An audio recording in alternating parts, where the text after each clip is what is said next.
தொன்மை தமிழ் நாகரிகத்தை எடுத்துரைக்கும் வகையில் அமைக்கப்பட்டுள்ள பொருணை அருங்காட்சியகத்தை பார்வையிட மக்கள் ஆர்வம். ஒரே நாளில் 7700 பார்வையாளர்கள் வருகை தந்து அருங்காட்சியகத்தை பார்வையிட்டுள்ளதாக அருங்காட்சியக நிர்வாகம் தகவல். நெல்லை மாவட்டம் ரெட்டியார்பட்டி பகுதியில் தொன்மை தமிழ் நாகரிகத்தை உலகுக்கு எடுத்துரைக்கும் வகையில் தாமிரபரணி நதிக்கரையில் அகழாய்வு நடத்தப்பட்ட பகுதிகளான ஆதிச்சநல்லூர், கொர்க்கை, சிவகலை, துளுக்கர்பட்டி ஆகிய இடங்களில் கிடைக்கப்பெற்ற தொல்பொருட்களை காட்சிப்படுத்தும் வகையில் ரூபாய் 65 கோடி மதிப்பீட்டில் பிரம்மாண்ட அருங்காட்சியகம் அமைக்கப்பட்டுள்ளது.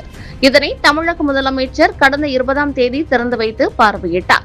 தொடர்ந்து செவ்வாய்க்கிழமை முதல் பொதுமக்கள் பார்வையிடுவதற்கு அனுமதி வழங்கப்பட்டது. இந்த நிலையில் அரையாண்டு விடுமுறை, கிறிஸ்துமஸ் பண்டிகை விடுமுறை போன்றவைகள் விடப்பட்டுள்ள நிலையில் அருங்காட்சியகத்தை காண்பதற்கு பொதுமக்கள் அதிக அளவு ஆர்வம் காட்டி வருகின்றனர்.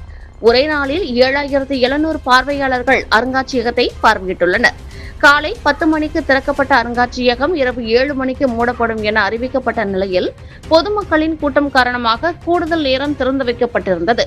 மேலும் திறந்தவெளி அரங்கத்தில் சிலம்பம், தப்பாட்டம் போன்ற தமிழர் பாரம்பரிய கலை நிகழ்ச்சிகளும் நடத்தப்பட்டது.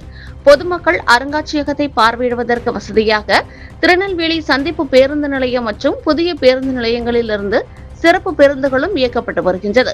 இந்த நிலையில் கடந்த 2 தினங்களில் பொருணை அருங்காட்சியகத்தை 11,000 பேர் பார்வையிட்டுள்ளதாக அருங்காட்சியக நிர்வாகம் தரப்பில் தகவல் வெளியிடப்பட்டுள்ளது.